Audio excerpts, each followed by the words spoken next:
क्या किसी ने आज तक चाइना से डाटा को लीक करवा सके? आप करवा ही नहीं सके क्योंकि चाइनीज बिकते नहीं है। भारत ने वो लीक कर कर दिखाई दिया कि हम चाइना में जाकर डाटा को लीक भी करा सकते हैं। पता लगा है कि वो डाटा इंडिया में ही आया है। सो इंडियंस ने इसको अंडरस्टैंड किया और नरेंद्र मोदी ने इस चीज को समझ लिया कि हमें इस चीज पे काम करना है, कि हमें चाइना के साथ इंगेज करना है। ये मसला खालिसतन अस्करी है और इसको अस्करी ही यानी लिहाज से इसको डील किया जाएगा। क्योंकि सबसे ज्यादा परेशान और जो सेटबैक है वो पाकिस्तान को मिला है इस रिपोर्ट के बाद। चीमा साहब, दो चीजें हैं पाकिस्तान के अंदर। अब क्या होता है, इन्होंने जो तहलका मचाया है। तो इसकी एक सीधी सी वजह जो है वो जो मुझे नजर आती है, बहुत सारी वजह हो सकती हैं, लेकिन जो मुझे वजह नजर आती है इसकी, वो है इंडिया की तरक्की और भारत का बहुत ऊपर पहुंचना। मोदी साहब जो हैं वो भारत को तरक्कियों की बुलंदियों पर ले गए हैं। और नरेंद्र मोदी को बस एक ही चीज का शौक है, लेगेसी, और वो लेगेसी लिखवार है। सो ये आप चीज समझ लें कि नरेंद्र मोदी ने ये जो बातें की हैं, और चाइनीज बड़े ठंडे हैं इंडिया की तरफ से। जी दोस्तों, भारत हमारा हमसाया मुल्क, उसमें और बहुत सी चीज़ें ऐसी हैं जो हम भारत से सीख भी सकते हैं। हेलो दोस्तों, स्वागत है आप सभी का एपीएन चैनल पे। तो फ्रेंड्स, आइए देखते हैं पाकिस्तानी मीडिया की लेटेस्ट वीडियो। तो दोस्तों, इस समय एक बहुत ही इंटरेस्टिंग खबर निकल के आई है जिस पर सुमित जी बात कर रहे हैं, जिसको कि हम कह सकते हैं कि चोर पे मोर पड़ गया। और ये खबर वास्तव में सच्ची है, क्योंकि इसका खुद मैंने रिसर्च किया और पाया कि यह खबर सच है। क्योंकि एक नज़र में यह खबर लगती है कि कहीं यह कोई अफवाह नहीं है या कोई ऐसी न्यूज तो नहीं है जिसको तिल के ताड़ा बना दिया गया हो, जिसमें कुछ तो सच्चाई हो लेकिन उसको बढ़ा चढ़ा करके पेश किया गया हो। जी हाँ, यह बात सच है कि चाइना ने अपने एक रिसर्चर को अभी फांसी की सजा सुनाई है, क्योंकि उस रिसर्चर ने चाइना का जो डेटा है उसको लीक किया। और जैसा कि सुमित जी बता रहे हैं कि यह डेटा भारत के पास आया है। यानी यह बात जो अभी तक कही जाती थी, चाइना जो दुनिया के देशों के अंदर अपने जासूस भेज करके या फिर पैसे के दम पे किसी दूसरे देश का डेटा लीक करवाना या कॉपी करना चाइना की अभी तक खासियत रही है। लेकिन यह खबर कि अब चाइना का ही डेटा लीक हो चुका है, जिसको कह सकते हैं कि चोरों पे मोर पड़ गया। तो दोस्तों, आइए देखते हैं पाकिस्तानी मीडिया की इस लेटेस्ट वीडियो को।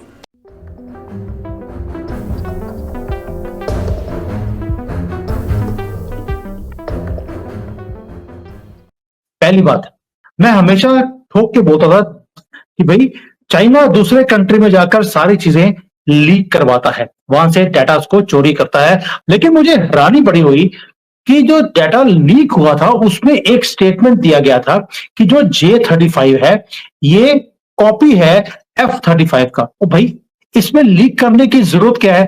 अब चाइनीज में कितना दिमाग होता है आप समझ सकते हैं। F35 को जब कॉपी किया उसका नाम भी रख दिया J35। ओ भैया 36 कर लेते, वो भी कर नहीं पाए। इतना भी दिमाग नहीं है इनके पास। और लीक डॉक्यूमेंट में बोला गया है इसको हमने कॉपी किया है F35 को। अब नाम भी क्या रखा? नाम रखा था इसका FC31, यानी कि फुल कॉपी 31। क्योंकि FC का मतलब फुल फॉर्म भी उन्होंने वही रखा है कि फुल कॉपी है। पार्शियल कॉपी होता तो PC लिखते उसको कि पार्शियल कॉपी है, ये है फुल कॉपी। तो एक तो ये सीक्रेट आपको समझाना बड़ा जरूरी था भारत को काउंटर करने के लिए, क्योंकि हमारे पास राफेल था। F35 को लगता था कि J35 सॉरी, वो उसको काउंटर कर सकता था। लेकिन जैसे ही ये सारे डाटा कि उसमें कौन सी टेक्नोलॉजीज हैं, कौन से रडार हैं, वो सारी इंफॉर्मेशन जब हमारे पास आएगी, अब पाकिस्तान का जो एज था हमारे ऊपर वो खत्म हो जाएगा। लेकिन ये सेंसिटिव डाटा जो बाहर लीक करे हैं, ये पाकिस्तान की जो डिफेंस स्ट्रेटेजी है उसको इंपैक्ट करता है। यानी कि भारत की तो बल्ले बल्ले हो गई, हमने दो काम कर दिए। ये जो चाइना वॉल थी जिसको कोई भेद नहीं पाया वो भेद दिया, और दूसरा किया भी बड़े फिल्मी स्टाइल में है। हम बॉलीवुड देखते हैं, बॉलीवुड क्रिएट करते हैं, तो बॉलीवुड स्टाइल में ही ये काम किया गया है, वो भी बताऊंगा कैसे। लेकिन अभी पाकिस्तान परेशान है कि क्या ये J35, क्योंकि कर्जे में इतना डूबा हुआ है, चाइना अब बोलता है तुझे लेना पड़ेगा तो पाकिस्तान को लेना पड़ेगा, बेशक उसके लिए इन्हें अपने गधे और कुत्ते बेचने पड़े, लेकिन ये बेचेंगे और वो J35 लेंगे भी। अब आते हैं कि जो खुफिया एजेंसी है उन्होंने पकड़ा कैसे। चाइना में एक खासियत है कि जितने गवर्नमेंट ऑफिशियल्स हैं, अगर वो कहीं भी फॉरेन के ट्रिप्स लगाते हैं तो उन्हें परमिशन लेनी पड़ती है गवर्नमेंट से। यानी कि अब बड़ा रेयर होगा कि आपको गवर्नमेंट ऑफिशियल चाइना का फॉरेन कंट्रीज में दिखाई दे, परमिशन नहीं मिलती। और ये आदमी मल्टीपल कंट्रीज में घूमने गया था, वहीं पर जो होता है ना कि रेड फ्लैग होता है, पकड़ा गया। और उसने उसके बाद जैसे 2 घंटे पड़े, उसने बता भी दिया कि मैंने किसको दिया है। आपको पहले एक चीज समझनी पड़ेगी, जो FC-31 है, ये क्रूशियल पार्ट है चाइना की जो डिफेंस कैपेबिलिटीज है उसका, और उसकी जो स्टेल्थ ऑपरेशंस की जो कैपेबिलिटीज है, रडार को बचाकर ये अपने प्लेन्स को ले जाते हैं। ये सारा का सारा डाटा अगर चाइना से बाहर निकला है, ये सेटबैक सिर्फ पाकिस्तान ही नहीं, चाइना के लिए भी है। और इसलिए बोल रहा हूं, ये छोटी न्यूज नहीं है, और ये सिग्निफिकेंट एडवांटेज अब भारत को मिलने वाला है।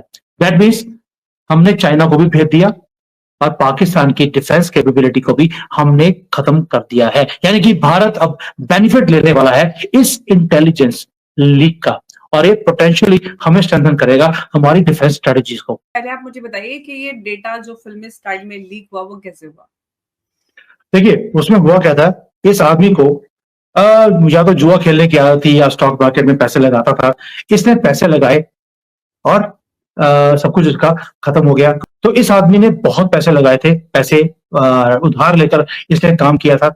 इसको किसी और चीजों में भी फंसाया गया, तो ये इतना डेट ट्रैप में फंस गया कि इसको फिर बोला गया कि तुझे पैसे चाहिए, बड़ा आसान है, तुम थोड़ा डाटा लीक करके हमें दे दो।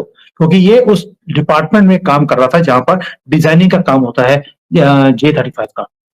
इसने अपने आप को बचाने के लिए वो डाटा को लीक किया। जो चाइना दूसरे कंट्रीज में करता है, उसके आदमी के साथ भी वही काम किया गया। ये तो एक टिप ऑफ द आइसबर्ग है, क्योंकि चाइना में जैसे जैसे इकोनॉमिक क्राइसिस बढ़ते जा रहे हैं, लोगों के पास पैसा नहीं है, कर्ज में डूबते जा रहे हैं, अपने आप को बचाने के लिए उन्होंने चीजों को बेचना शुरू कर दिया है।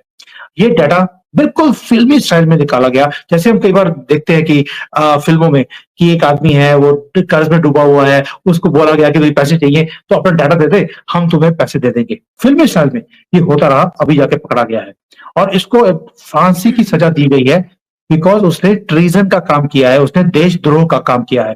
पकड़ा कल है, आज फांसी की सजा भी हो गई। अब इसके लिए आपको चाइना को दाद देनी पड़ेगी कि अगर देशद्रोह का काम किया है, एक दिन में फांसी की सजा दी है, जिस दिन भारत ये काम करना शुरू करेगा। ये जो सारे यहां पर ना फ्रीली घूम रहे हैं, ऑपोजिशन वाले, जिहादी, ये सारे के सारे उसी दिन बंदे के पुत्र बनेंगे जिस दिन आप चाइना मॉडल में काम करना पड़ेगा। यानी कि चाइना ने जो दूसरे कंट्रीज के साथ किया, आज उसके साथ हो रहा है, एक कर्मा है। पर दूसरी तरफ जो वो एक तेजी दिखाई उन्होंने इस बंदे को फांसी की सजा दिखाने के लिए, आई विश कि हमने एक काम तो कर दिया कि चाइना वॉल को हमने भेज दिया है। अब दूसरी चीज ये भी करनी जरूरी है, आज पकड़ा कल फांसी। घर तोड़ने से कुछ नहीं होगा जो बुलडोजर करती है। आप इनकी किडनी निकालिए और इनको फांसी की सजा दीजिए, तभी हमारा देश चाइना की तरह तरक्की भी करेगा।